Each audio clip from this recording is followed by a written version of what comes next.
제가 지난 주일에 말씀을 시작하면서 강림절에 대해서 잠시 소개를 좀 해드렸습니다. 대림절이라고도 하는데요. 성탄절을 기준으로 해서 그 앞에 있는 네 번의 주일을 우리가 강림절이라고 부릅니다. 이 강림절은 육신으로 오신 예수 그리스도 그분을 기다리는 절기예요. 근데 우리는 이미 오신 예수님을 만났기 때문에 이 강림절을 다시 오실 예수님을 기다리는 그 마음으로 이 강림절을 우리가 보내도 괜찮다 말씀을 드렸습니다. 중요한 건 기다리는 마음이에요. 기다리는 마음. 우리가 다시 오실 예수 그리스도를 기다리는데 어떤 마음으로 기다리는가? 성경에 이 강림절을 어쩌면 제일 의미 있게 잘 보낸 두 사람이 있는데 오늘 본문에 기록된 사람들이라고 할 수 있어요. 그래서 오늘 저와 여러분이 25절에 보면 시므온이라는 사람이 나오고요. 또 36절에 보면 안나라고 하는 여선지자가 나오는데 이 두 사람이 메시아 예수 그리스도를 어떤 마음으로 기다렸는가? 그 기다림의 간절함을 우리가 오늘 좀 배우고 우리도 다시 오실 예수님을 그러한 간절함으로 기다리는 그런 믿음의 삶을 우리가 좀 살아가면 좋겠다. 그런 의미로 오늘 말씀을 좀 전하려고 합니다. 주님을 간절히 찾는 자에게 하나님은 만나주시고 또 주님을 간절히 사모하는 자에게 하나님께서는 그 사람의 어떤 능력보다도 훨씬 더 강한 크고 위대한 사명을 주시고 또 감당케 하시는 은혜를 더하여 주시더라는 거예요. 오늘 저와 여러분이 말씀을 통해서 우리의 믿음이 좀 한 단계 성장하고 또 삶의 변화를 이루기에 충분한 그런 은혜가 오늘 이 시간 임하기를 축복합니다. 자, 오늘 그 본문의 배경을 잠시 설명을 드리겠습니다. 우리가 내일 성탄절이지만 오늘 성경의 본문은 예수님이 태어나신 후예요. 예수님이 태어나셨습니다. 유대인 남자들은요 태어난 지 8일 만에 할례를 받습니다. 예수님은 그래서 할례를 받으셨어요. 21절에 보면 할례를 받았다. 8일이라며 예수님이 할례를 받았다. 이렇게 됐습니다. 그리고 유대인들은 특별히 그 장자들, 남자 중에 첫째로 태어난 사람들은요 율법에 하나님 앞에 올려드리게 돼 있어요. 하나님의 것이라고 구별되게 돼 있습니다. 그래서 할례가 끝나면 그 아들을 이제 예루살렘 성전으로 데리고 가서 하나님 앞에 이제 올려드리는 거예요. 그렇다고 뭐 완전히 바치는 건 아니고 장자로서 하나님의 선택받은 아들이다라고 하는 것을 하나님 앞에 이제 맹세하는 것이죠. 그럴 때 제사를 올려드리는데 여러분 24절에 보면 그런 말씀이 기록되어 있습니다. 또 율법에 말씀하신 대로 산 비둘기 한 쌍이나 혹은 어린 집 비둘기 둘로 제사하려 함이더라. 예. 뭐 이렇게 산 비둘기나 어린 집 비둘기를 가져다가 장자로서 하나님 앞에 올려드리는 이 의식을 하는 거예요. 지금 예수님의 육신의 부모 마리아와 요셉이 아기 예수님을 데리고 이 의식을 하려고 성전에 찾아간 거예요. 지금 예루살렘 성전에. 자, 성전에 들어갔을 때 누구를 만났는가? 오늘 본문에 나오는 시므온이라는 사람을 만났어요. 시므온. 자, 27절 보시겠습니다. 성령의 감동으로 성전에 들어가매. 시므온이라는 사람이 성령의 감동을 받아서 그때 성전에 들어갔습니다. 그때 마침 예수의 부모가 율법의 관례대로 행하고자 하여 아까 그 말씀드린 거 아기 예수를 데리고 오는지라.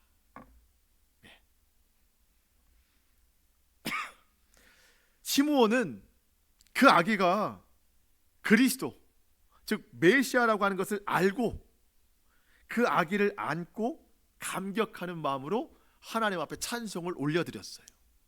왜냐하면 평생을 고대하던 메시아를 지금 만났기 때문입니다. 그 내용은 잠시 뒤에 좀 살펴보기로 하고, 그렇다면 이 시므온이 어떻게 그 아기가 메시아인 것을 알아볼 수 있었을까? 그리고 이제 그 입술에 나오는 고백을 이따 우리가 살펴보는데요. 자신이 할 수 없었던 놀라운 표현들, 놀라운 고백들을 막 쏟아내기 시작하거든요. 어떻게 시므온은 자기 생각을 뛰어넘는 놀라운 하나님의 뜻을 말할 수 있었을까? 우리는 성경이 예수를 이 시므온을 어떻게 설명했는가, 거기서 우리가 힌트를 좀 얻을 수가 있습니다. 시므온은 어떤 사람인가? 여러분 25절을 보시겠습니다.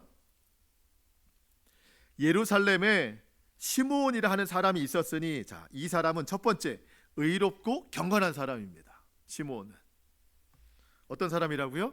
의롭고 경건한 사람. 두 번째, 이스라엘의 위로를 기다리는 사람입니다. 세 번째, 성령이 그 위에 항상 계셨던 사람입니다.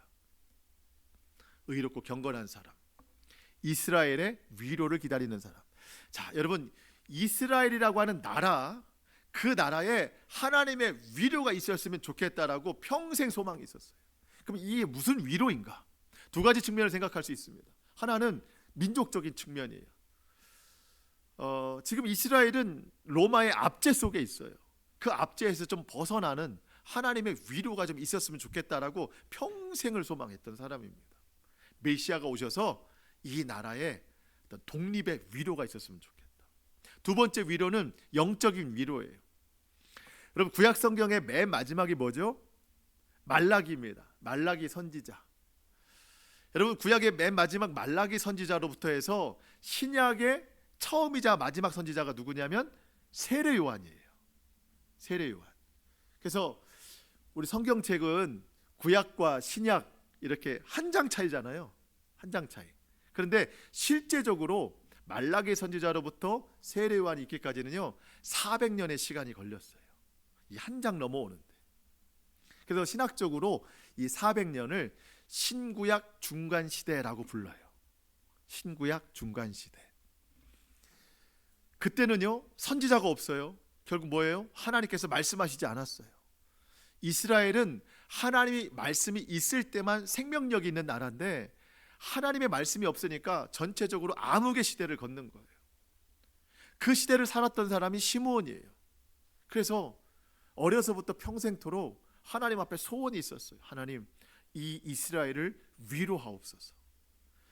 말씀이 없고 암흑과 흑암에 있는 이 시대, 이 나라를 하나님께서 메시아를 통해서 영적으로 위로하옵소서. 이스라엘의 위로를 기다리는 자, 이게 시므온이에요.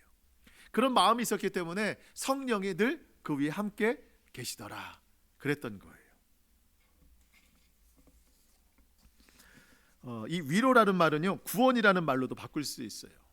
이스라엘의 어떤 독립의 구원, 그다음에 영적인 회복, 영적인 구원을 뜻하기도 합니다. 자, 그런데 이렇게 시므온은 평생토록 목적이 분명했어요.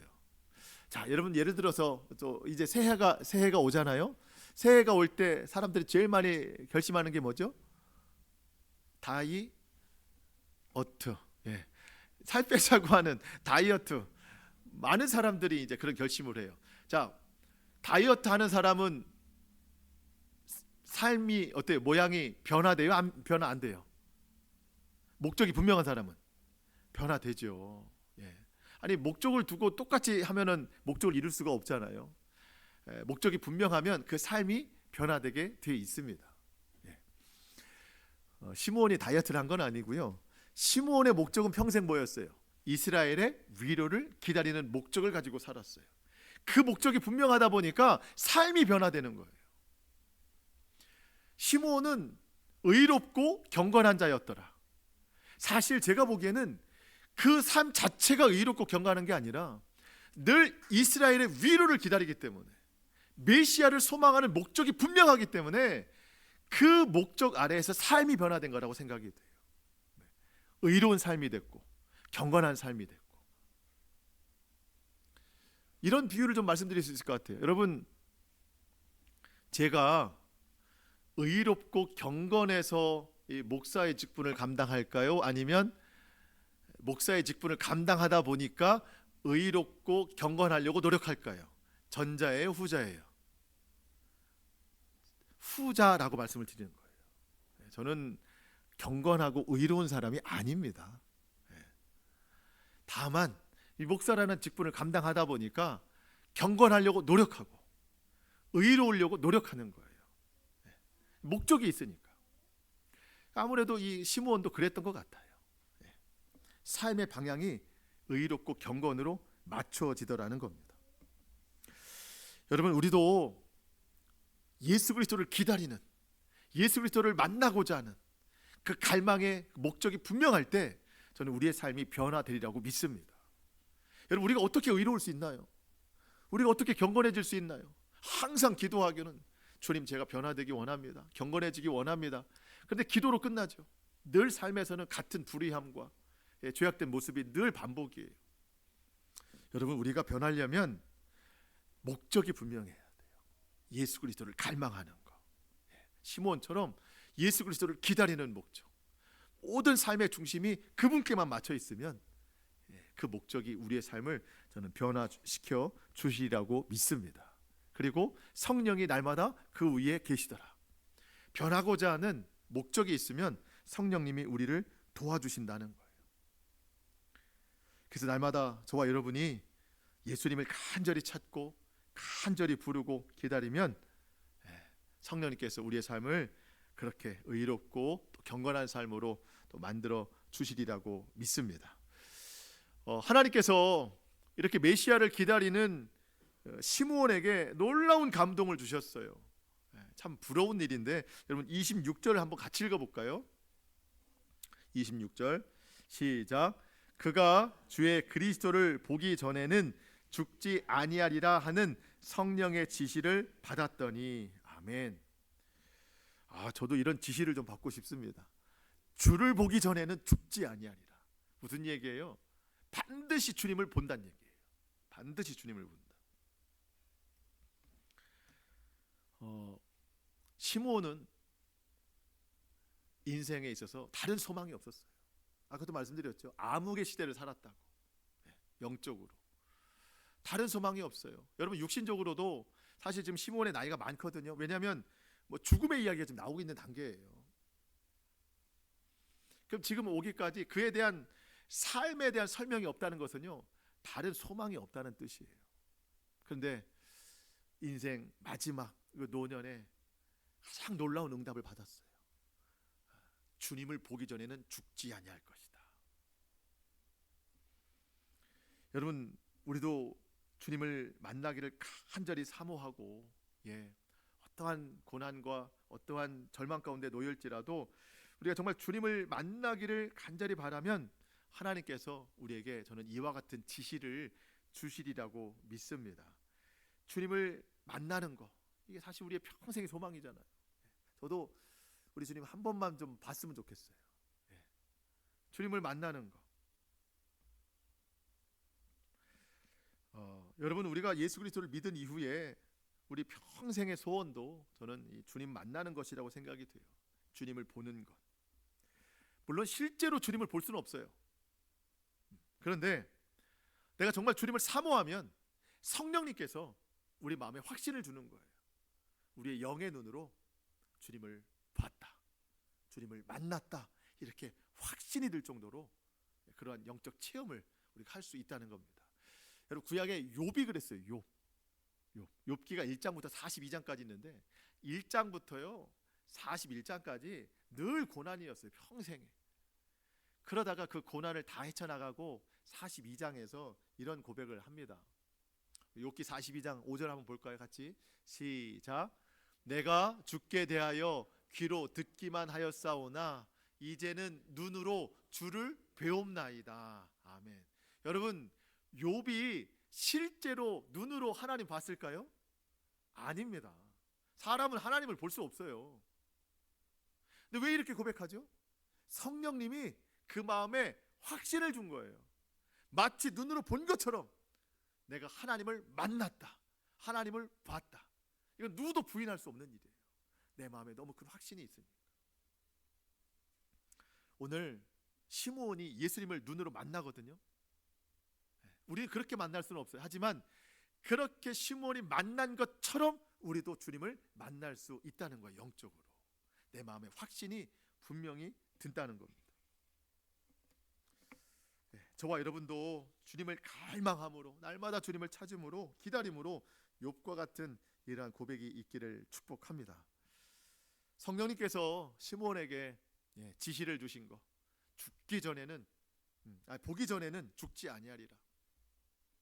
그렇게 지시하신 또 하나의 이유가 있다면 그것은 그의 인생의 마지막에 위대한 사명을 주시기 위함입니다. 위대한 사명. 그 사명이 무엇인가? 예수 그리스도가 메시아 되심을 전파하는 일이에요. 자, 여러분 27절, 28절 말씀 보시겠습니다. 성령의 감동으로, 그러니까 시므온이 성령의 감동으로 성전에 들어갔어요. 마침 예수의 부모가 율법의 관례대로 행하고자 하여, 아까 장자를 하나님 옆에 드리는 것, 그렇게 하려고 아기 예수를 데리고 성전에 들어오는지라. 그때 28절, 시므온이 이 아기를 안고 하나님을 찬송하여 이르되. 자, 상상을 해보는 거예요. 예수님의 부모 요셉과 마리아는 저 앞에 있는 시므온이라는 사람이 누군지 몰라요. 그냥 노인이에요. 평범한 노인, 특별해 보이지 않아요. 그 노인이 내가 아기를 한번 안아보고 싶소 이러는 거예요. 뭐 줄 수 있잖아요. 이렇게 아기를 줍니다.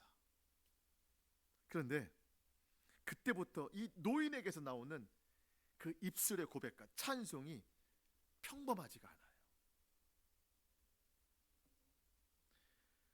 여러분, 예수님의 부모는 알고 있어요. 내 아들이 성령으로 잉태됐고 온 세상을 구원할 자, 그래서 이름을 예수라 하라 해서 예수라고 이름을 지었어요. 이 평범하지 않은 아들을 알지만 앞에 있는 이 노인이 이 아들에 대해서 알 거라고는 생각 못하는 거죠. 그런데 놀라운 선포를 하기 시작합니다. 어쩌면 시므온의 이 선포로 예수님의 부모까지도 다시 한번 확신을 가졌는지 몰라요. 왜냐하면 예수님의 부모도 참 이 출생의 비밀은 특별한데 이 아이가 뭐 특별해 보지는 않아요. 똑같은 아기예요. 그런데 시므온의 이야기를 듣는데 확신이 들기 시작하는 거죠. 여러분 한번 보실까요? 29절로 33절. 시므온이 이런 선포를 합니다. 아이를 안고, 주제여 하나님이시여 이제는 말씀하신 대로 종을 평안히 놓아 주시는도다. 메시아를 보기 전까지는 죽지 아니할 것이다 했는데 지금 메시아를 만났으니까 이제는 평안히 내가 죽어도 좋습니다. 소원을 이루었기 때문에. 30절, 내 눈이 주의 구원을 보았사오니. 죽음보다 구원을 먼저 본 거죠. 31절, 이는 만민 앞에 예비하신 것이요 이방을 비추는 빛이요 주의 백성 이스라엘의 영광이라 하니. 33절, 그의 부모가 그에 대한 말들을 놀랍게 여기더라. 예수의 부모가 놀라워하는 거예요. 이 시므온의 이 선포를 듣고. 왜냐하면 이 앞에 있는 이 평범한 노인이 이 특별함에 대해서 다 선포를 하고 있는 거니까. 어쩌면 예수의 부모도 마음에 좀 의심이 좀 있었을 수도 있어요. 여러분 생각해 보세요. 성령으로 잉태됐어요. 이게 보통 일이 아니죠. 그리고 주의 천사들이 나와서 주의 백성들을 구원할 자다. 그래서 이제 아이를 낳았어요. 낳았으면 그 정도 되면 뭔가 좀 하나님의 아들이니까 좀 특별해야 되지 않나. 낳자마자 뭐를 좀 다 가린다든가, 낳자마자 아버지, 어머니 한다든가, 뭔가 좀 막 책을 읽는다든가, 처음부터 어려서부터 뭐가 좀 특별한 게 있어야 되는데 옆집 애나 뒷집 애나 똑같은 거예요. 그냥 배고프면 울고 졸리면 칭얼대고 엄마가 안 와서야 잠을 자고, 아니 뭐 다른 게 없는 거예요. 다른 게. 그래서 그 참 출생은 대단한데 이 아이의 모습은 늘 평범해서 부모가 어쩌면 조금 뭔가 좀 이상하다 생각했을 수도 있는데, 그러한 약간의 의심 속에 시므온이 선포하는 이 말들을 듣고 이 아기가 확실히 메시아가 맞구나. 아마 그 예수의 부모에 대해서 더 확신을 갖게 한 것이 이 시므온의 선포가 아닌가 생각이 들어요. 시므온에게 하나님께서 마지막 사명 주신 거예요. 이 예수가 누군지를 선포해라. 이 예수님의 정체성을 선포해라. 그것이 마지막 사명이었어요. 여러분, 하나님이 저는 우리에게 이와 똑같은 사명을 주신다고 믿습니다. 우리가 예수님을 만난 이후로 주님이 오실 때까지, 아니 내가 주님께 갈 때까지 우리에게 주신 사명이 있다면 예수님이 어떤 분이신가를 선포하는 거예요. 예수님은 모든 사람의 구원이십니다. 예수님은 이방을 비추는 빛이 되셨어요. 여러분, 놀라운 것은 시므온은 아까 무엇의 위로를 기다린다고 그랬어요? 이스라엘의 위로를 기다린다고 했어요. 우리 민족, 우리 가족, 이 나라의 위로를 기다리는 사람이었어요. 그게 시작이었어요. 근데 오늘 선포를 보니까 성령의 감동을 받아서 이 예수 그리스도가 어떤 분이신가, 만민에게 예비하신 분, 이방에게 빛을 비추시는 분. 예전까지는 우리 가족, 이 나라 여기까지만 생각했는데 성령의 감동을 받다 보니까 이분은 온 열방의 구세주시구나, 이런 깨달음으로 그 선포를 하는 거예요. 여러분, 우리의 마음 얼마나 좁은가. 하나님, 누구를 위로해 주세요? 나를 위로해 주세요. 우리는 늘 나예요. 하나님, 나를 위로해 주세요. 조금 더 넓혀가면 우리 가정을 위로해 주세요. 정말 믿음이 있다 하면 어디까지 가요? 우리 교회를 위로해 주세요. 근데 여러분, 정말 주님을 간절히 찾고 사모하는 자는요, 성령의 감동을 주시는데 우리를 넘어서 온 세상 열방을 향해 그 복음의 빛을 비추어 나간다는 거예요. 이 사명을 주신다는 거예요. 오늘 저와 여러분이 마음의 넓이를 더 확장시켜서 때로 내 마음의 원수라고 생각되는 사람까지도 하나님께서 그를 이방의 빛을 비추셔서 그를 구원하시기를 원하시는 하나님의 뜻이 있음을 믿고, 우리도 시므온처럼 이렇게 주의 구원의 빛을 멀리 전파하는 그런 사명 있는 삶이 될 수 있기를 축복합니다. 간절히 사모하는 자에게 주님은 이렇게 만나주시고, 또 그런 사람에게는 놀라운 이러한 이 사명까지도 허락하신다는 거예요. 여러분, 사명 있는 삶이 얼마나 기쁜 삶이에요. 여러분, 가장 가치 있는 삶은 주님의 사명을 감당하는 삶이에요. 여러분, 말씀드리지만 우리는 녹슬어서 못 쓰는 인생이 되면 안 돼요. 달아서 못 쓰게 되는 인생까지 나가야 돼요. 그러려면 주님 주신 사명을 귀하게 받아들여야 됩니다. 지금도 우리 주변에는 예수 그리스도의 복음을 듣기 원하는, 그렇게 간절하지는 않지만 그 영혼이 그런 생각을 하고 있는 사람들이 많이 있어요. 그런 이들에게 주의 복음을 전하는 우리 모두가 되기를 바랍니다. 36절에 소개되는 안나라는 여선지자도요, 그 사명을 받은 사람이에요. 절망으로 보면 사실 시므온보다 이 안나 선지자가 더 절망적인 여인이었어요. 36절에 보니까 아셀 지파 바누엘의 딸 안나라고 하는 선지자가 있는데 나이가 매우 많았대요. 결혼한 후 7해 동안 남편과 살다가 과부가 돼서 84세까지 됐대요. 제가 주석책을 찾아보니까 이 시대에는요, 여자들이 결혼하는 나이가, 놀라지 마세요, 14살이래요. 14살에 결혼해요. 그리고 7년 동안 남편이랑 살았어요. 몇 살이에요 그러면? 21살부터 혼자 된 거예요. 84세라는 것이 지금의 나이가 84세인지 아니면 혼자 살아온 세월이 84년인지는 이 주석책도 좀 분분하더라고요. 그런데 그게 중요한 게 아니에요. 84년을 혼자 살았든지 아니면 지금 84세였든지 그 긴 세월 동안, 여러분, 이 성경 당시에 여자가 혼자 살았다고 하는 것은요, 사실은 거의 사람 대접을 받지 못했던 시기거든요.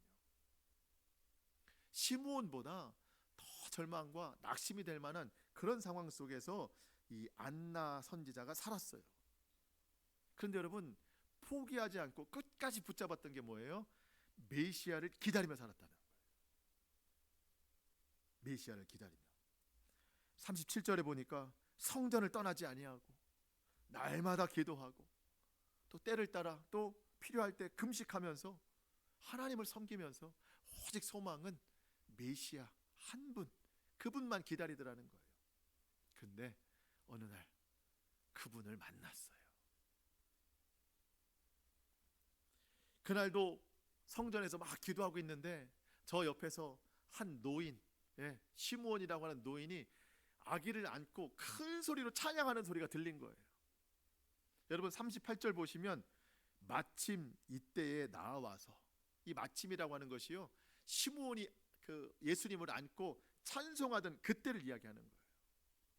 이 안나라는 선지자가 그 소리를 듣고 하나님 앞에 감사했습니다. 저 팔에 안긴 저 아이가 내가 그토록 기다리던 메시아구나. 내가 오늘 그 귀로만 듣던 메시아를 눈으로 배움나이다. 감사의 고백을 올려드리는 거예요. 그러면서 그에게 사명이 생겼어요. 38절 끝에 보니까 예루살렘의 속량을 바라는 모든 사람에 대하여, 모든 사람에게 그에 대하여, 예수에 대하여 말하는 사명. 우리가 고대하던 메시아가 여기 있습니다. 우리의 모든 죄를 속량하실 그 그리스도가 여기에 나셨습니다. 평생 마음에 서름을 가지고 살았던 이 안나 선지자가 한순간에 그 모든 것들이 다 회복이 됐어요. 위로를 받았어요. 여러분, 마음에 서름을 갖고 계십니까? 삶에서 모진 고난과 고통의 세월을 보내고 계십니까? 여러분, 예수 그리스도를 날마다 찾고 구하시기를 축복합니다. 날마다 예수님 이름 부르는 거예요. 안나 선지자처럼. 그래서 특별히 한 가지 더 바라는 게 있다면, 여러분, 하나님을 더 예배하시기 바랍니다. 안나는 성전을 떠나지 않았어요. 날마다 하나님을 예배했어요. 날마다 기도했어요. 예배할 때, 기도할 때 그때마다 주시는 은혜도 있었지만 어느 날 하나님의 성령이 임해서 그 귀로만 듣던 예수님을 처음 만나는 때가 있더라는 거예요. 예배할 때. 우리가 늘 주님을 예배할 때 예배에 합당한 은혜를 주시지만 어느 순간 우리도 욥과 같이 내가 오늘 주님을 만났습니다 하는 인격적인 체험을 하는 날이 분명히 있을 거라는 거예요. 예배 드릴 때. 그래서 우리는 어떤 예배도 소홀히 할 수 없어요. 더욱 예배할 때 하나님께서 이 귀한 은혜를 더하여 주실 줄로 믿습니다. 그리고 안나도 이제 그 사명, 그리스도에 대해서 말하는 사명을 받게 됐어요. 전 여기서 하나 깨달아요. 우리 좀 말이 바뀌어야 되겠다. 우리의 말이 바뀌어야 되겠다. 여러분, 말은 마음에 있는 것들이 나오거든요. 간절한 것들이 다 말로 나와요. 그러니까 안나 선지자는 평생 예수님을 갈망하니까 이 말에서 예수가 증거가 되는 거예요. 오늘 저와 여러분 입에서 어떤 말들이 많이 나오는지, 정말 구원에 감사한다면 그 구원의 기쁨이 나와야 되는데 우리 입술에서는 여전히 세상 즐거움이 나온다면 여러분, 나는 깊이 체험하지 못한 사람이에요. 우리의 입술이, 우리의 말이 변화될 수 있기를 축복합니다. 그래서 우리의 말을 통해서 예수가 증거되고 또 삶의 향기를 통해서 그리스도가 나타나는 저와 여러분이 될 수 있기를 축복합니다. 마지막으로 34절, 35절을 보고 마치겠습니다. 34절, 35절. 시므온이 그들에게 축복하고 그의 어머니 마리아에게 말하여 이르되, 보라, 이는 이스라엘 중 많은 사람을 패하거나 흥하게 하며 비방을 받는 표적이 되기 위하여 세움을 받았고 또 칼이 내 마음을 찌르듯 하리니 이는 여러 사람의 마음의 생각을 드러내려 함이니라 하더라. 예수님은 어떤 사람에게는 패하거니와 어떤 사람에게는 흥하기를 주십니다. 예수님은 모든 사람의 구원을 위해 오셨지만 그렇다고 다 구원을 받는 건 아니에요. 예수님을 믿는 사람에게는 구원의 흥함을 주시지만 믿지 않는 사람에게는 패함의 멸망을 주시는 거예요. 그런 거로 볼 때 우리가 이 구원의 흥함의 길을 접어들었다고 하는 것이 얼마나 감사한지 몰라요. 여러분, 철로역정이라는 책도 있고 영화도 있었어요. 많은 사람들이 그 지옥 같은 땅에서 삶을 소비하고 있을 때 그 주인공이 그 삶을 벗어나서 구원의 길을 달려가잖아요. 여러분, 모두 다 구원받는 게 아니에요. 그렇게 구원의 길로 인도받는 사람이 있어요. 우리가 지금 그 구원의 길에 접어든 거예요. 지금 얼마나 기쁜 일이에요. 이제는 좌로나 우로나 치우치지 않아요. 유혹과 시험에 넘어가지 않아요. 끝까지 그 앞을 보며 달려가는 거예요. 예수님으로 인하여 구원의 흥함을 입는 사람, 우리 모두가 되기를 바랍니다. 근데 그 길이 쉽지가 않아요. 오늘 성령이 그런 말씀하시죠. 마리아여, 내 마음에 칼이 찔리는 듯 아픔이 있을 것이다. 당신의 아들 예수 그리스도가 십자가에 달리는 그 허리의 창과 못을 볼 때에 당신의 마음에는 칼이 찔리는 것을 느껴지게 될 것이다. 여러분, 우리의 이 구원의 길이 그렇다는 거예요. 내 마음에 칼이 찔리듯 고난과 고통의 세월도 분명히 있다는 거예요. 하지만 그 길만이 생명의 길이요, 그 길만이 구원이 있으니 우리가 아픔이 있어도 끝까지 주님의 손 붙잡고 그 길을 헤쳐나가야 된다는 겁니다. 모든 고난과 절망의 세월을 이겨낸 오늘 시므온과 안나 선지자처럼 매일매일 주의 이름을 부르면서 주님 만나기를 고대하면서 또 주님 말씀을 따르면서 그렇게 살아가기를 축복합니다. 그때 주님께서 우리 가운데 힘을 더하여 주시고 우리 위에 더하여 주셔서 또 주님께서 주시는 사명까지도 잘 감당할 때에 우리 하나님 나라에 기쁘게 들어가는 우리 모두가 되기를 주님의 이름으로 축복합니다. 아멘. 우리 기도하시겠습니다.